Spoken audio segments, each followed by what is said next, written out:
Hi again then guys, and welcome to, of course, a review of the new 1.23 vehicles, starting off with what better place than the Mazda 787B, a car which, of course, I did touch on briefly in my overall review a couple of days ago. Had some negative response to my thoughts on this car, as well as a couple of my other thoughts as well. Yeah, nothing's new there, but it is understandable. People who love the 787B, of course, are not going to want to hear negative things about it. If it was one of my absolute favourites, of course, I would feel the same. Now, there are some people, of course, who are absolutely over the moon that the 787B is back. I'm very happy that it is back. It was a pretty obvious choice to bring back. I mean, why wouldn't you? It's become such an icon of the franchise, especially for those of us who, myself included, were kids when we first played GT3, and I'd never heard of the car before. I didn't follow the history of Le Mans, so it was completely new to me, and the car sure did make an impression very quickly, and of course it's pretty much kept that through the franchise, but in a similar way to, I would say even more so, the Toyota TS20, which of course many of us want to see back as well. It kind of lost its edge over the years, but it didn't lose its edge because the car was getting worse. It lost its edge because the competition was getting better, because of course back then we didn't have Audi R18s, Audi R10s, Peugeot 908s.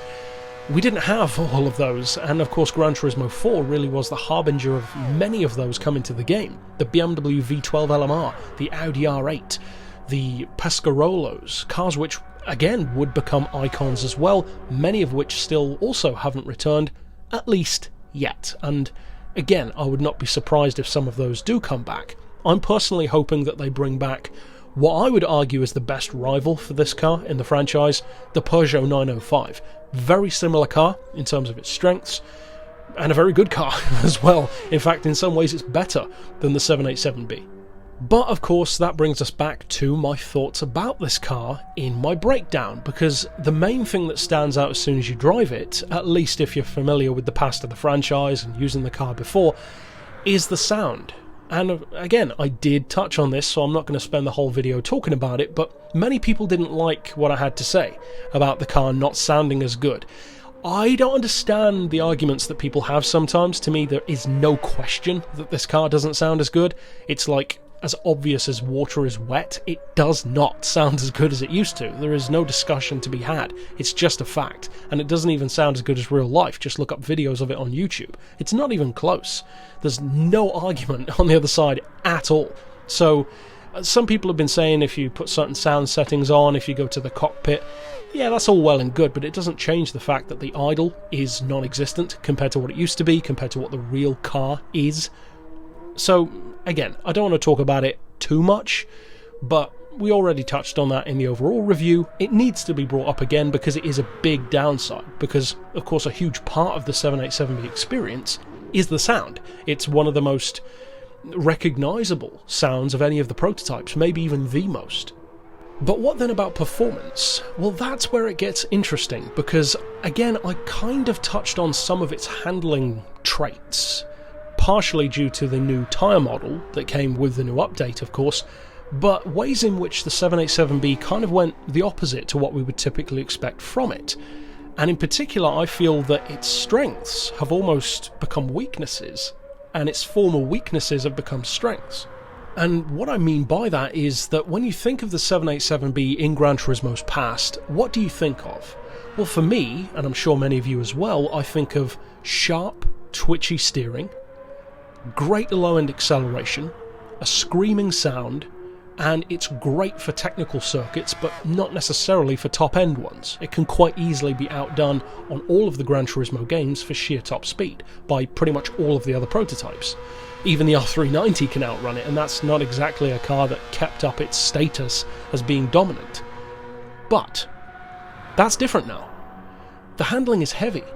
In fact, it suffers from a lot of understeer. And again, people have been saying that's due to the new tyre physics in the game. That's fair enough. But again, it's going to take some getting used to when the car hasn't been like that before.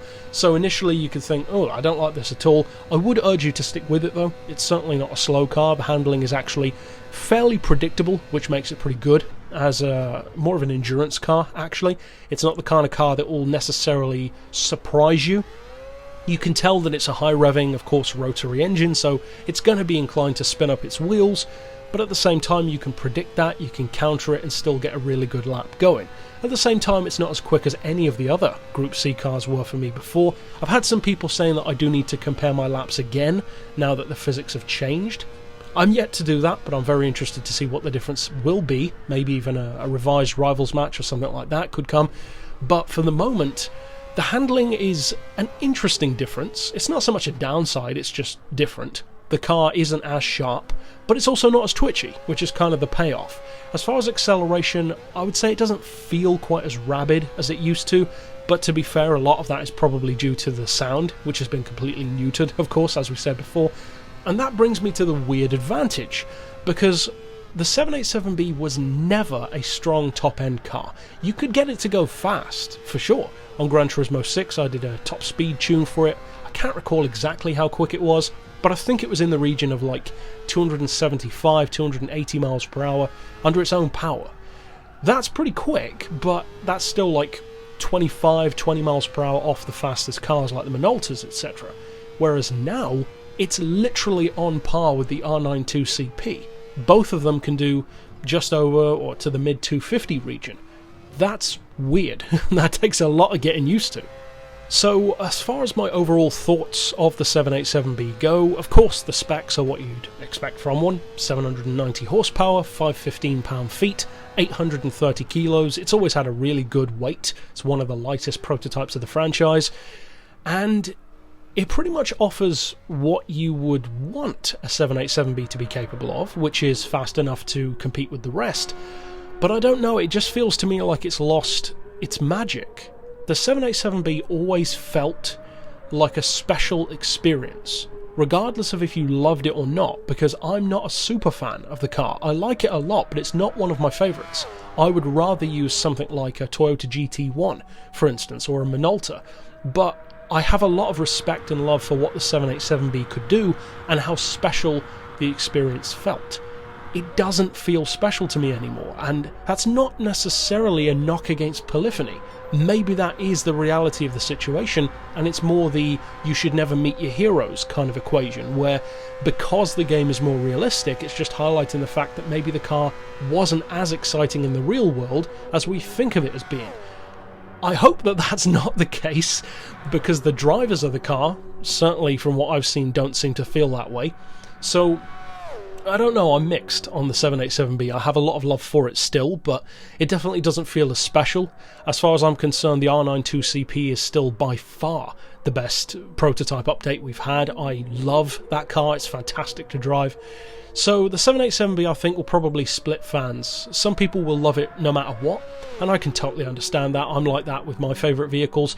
For those others of us, you might be a little bit disappointed with what you get. Performance is still good, but not necessarily as outstanding in the ways that it used to be. It's a considerably different car to how it felt on all of the other games. So as long as you know that going into it, you might not be as disappointed. But that's it for this review. I will do a tune for this car as well on the channel over the coming days, so of course stick around for that. But for now, as always, thanks for watching.